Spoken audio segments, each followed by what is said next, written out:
안녕하세요. 독재코치입니다. 이번 영상에서는 공부 잘하게 하는 방법에 대한 이야기를 해보려고 해요. 첫 시험을 치르고 결과에 웃고 울고 하고 계시리라 예상이 되는데요.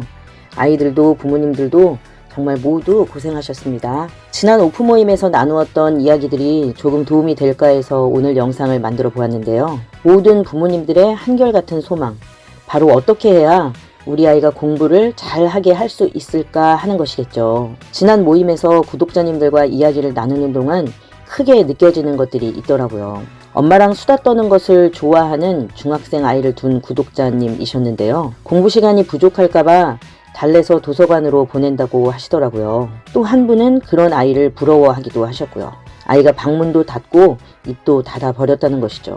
여기엔 이야기할 시간도 줄여서 공부를 해야 한다. 또는 아이와 공부 이야기를 좀 해야 할 텐데 방문을 닫아버려서 큰일이다 하는 그런 부모님들의 소망과 안타까운 마음이 들어 있을 거예요. 제가 오늘 이야기하고 싶은 것은 아이가 공부를 잘하게 하려 하면 할수록 아이가 공부를 잘하지 못하게 될 것이라는 이야기, 그리고 그러면 어떻게 공부를 잘하게 만들 것인지에 대해 이야기를 해보려고 해요. 사실 오늘 이야기도 어찌 보면 뻔한 이야기일 거예요. 하지만 가장 중요한 이야기라고 저는 확신하고 있어요. 공부 방법만 찾으려 하지 마시고 정말 중요한 것이 무엇인지를 생각해보는 시간이 되었으면 좋겠네요. 왜 공부를 잘하게 하려 하면 할수록 그 가능성은 떨어질 수밖에 없을까요? 무엇을 간절히 원할수록 우리는 이성적인 생각을 할 수가 없게 되기 때문이죠. 냉정하게 생각을 해보면 공부처럼 머리를 써야 하는 것에 있어서 우선되어야 하는 것은 건강한 정신이라는 것을 모르는 사람은 없을 거예요. 하지만 너무나 간절한 마음은 집착으로 변질이 되어서 점차 이성과는 거리가 멀어질 수밖에 없죠. 앞에서 말한 경우처럼 아직 중학생밖에 아니지만 대화할 시간도 부족할까 해서 공부하라 떠밀어버리면 그 소중한 시절은 다시는 돌아오지 않게 되겠죠. 또 아이를 마주치기만 하면 공부 걱정에 걱정스러운 말과 행동을 되풀이하다 보니 아이가 부모와의 대화에서 어떤 즐거움도 느낄 수가 없는 것이겠죠.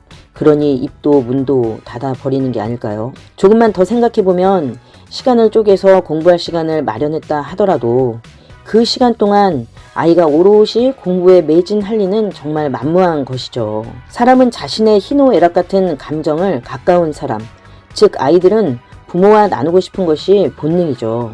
하지만 그것을 해소하지 못한 상태에서는 어떤 학습도 머릿속에 들어갈 수가 없을 거예요. 그렇다면 이 대한민국 입시에서 공부 걱정 없이 아이와 어떻게 대화를 하고 어떻게 시간을 쪼개 아이와 좋은 시간을 가질 수 있을까요? 그 이야기를 지금부터 4가지 정도로 이야기해 보겠습니다. 첫째, 고등학생이라도 주 4시간 이상의 대화 시간이 필요해요. 주중엔 하루 30분씩, 주말엔 1시간씩 하면 대충 그 정도 시간이 나오죠. 중학생이라면 매일 1시간 이상 대화를 가져도 아무 문제가 없어요. 공부 시간이 부족할까 불안해 마시고 그 시간은 온전히 귀를 기울여 주세요. 즐거운 대화를 하고 나면 아이들은 감정을 털어버리고 깔끔하게 공부하러 갈 수 있게 되거든요. 둘째, 공부 이야기만 빼고 모든 이야기를 하세요. 대화를 할 때에는 공부 이야기만 빼세요.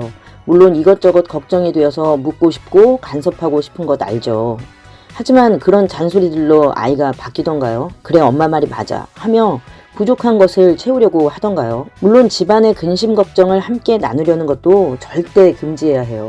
주로 친구들이 웃겼던 이야기나 요즘 유행하는 유튜브 이야기, 맛있는 식당 이야기, 형제 동생이 있다면 요즘 어떻게 지내고 있는지에 대한 근황, 이런 이야기들을 나누면 좋고, 아이가 특별히 하고 싶은 이야기가 있으면 리액션을 장착해 들어주시고 같이 욕하고 같이 웃어주세요. 아이는 개운함을 느끼고 그런 대화가 반복이 되면 부모에 대한 신뢰와 즐거움이 쌓여 어떤 얘기든지 편하게 하게 될 테니까요. 정학습적으로 걱정되는 부분이 있다면 대화 끝에 아주 가볍게 붙여주세요. 오랜만에 너랑 얘기하니까 진짜 재밌다. 내일 또 얘기하자. 수행 준비는 날짜 잘 맞추고 있지? 엄마 신경 안 써도 되게 하는 거지? 이 정도로 눈도 맞추지 말고 가볍게 이야기를 하고 지나가세요. 그리고 중학생이라면 시행착오를 해도 좋을 거고요. 셋째, 학습 이야기를 할 때에는 하나만 생각하세요. 어떻게 말해줘야 불안을 덜어줄 수 있을까?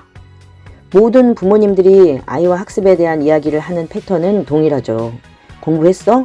얼만큼 했어? 그거 해서 되겠니? 다른 애들은 훨씬 많이 했을 텐데 어떡하지? 아이 입장을 이해해 보셨나요?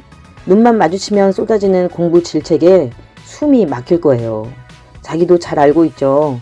자기가 하는 것으로는 택도 없다는 것을요. 안 그래도 스스로 걱정인데 불을 더 붙이는 꼴이 되잖아요. 이것 하나만 생각해 보세요. 내가 지금 하는 말이 이 아이가 공부할 마음이 들게 할 것인가?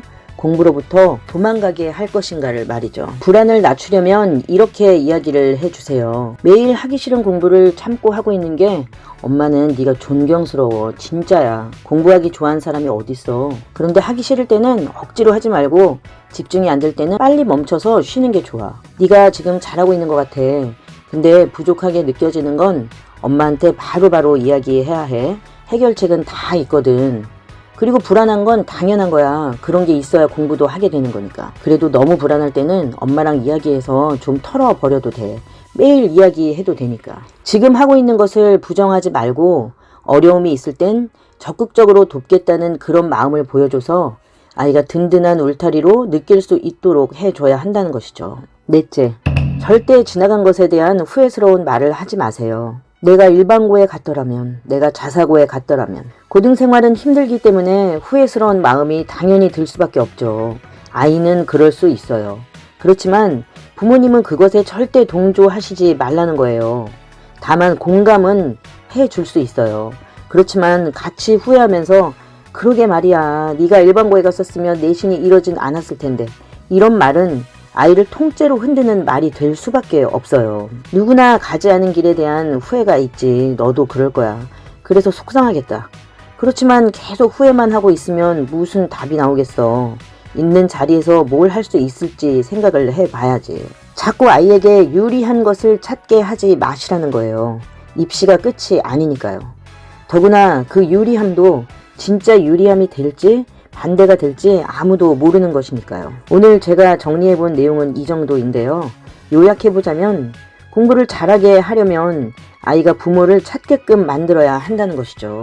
부모와 대화하는 즐거움을 알고 힘들 땐 부모와 답을 찾아갈 수 있다는 믿음이 있으면 아이는 불안감이 해소되면서 해볼 수 있겠다는 자신감이 점차 차오를 거예요. 일말의 희망이라도 보여야 해볼 마음이 드는 것은 공부에서뿐만 아니라 모든 것에서 마찬가지죠. 항상 어떻게 하면 불안을 해소시켜 줄 수 있을지에 대해 생각을 하면서 살아가다 보면 나의 생각도 점차 긍정적으로 변하게 되고 당연히 부모의 그런 태도는 아이에게 크게 영향을 줄 수밖에 없어요.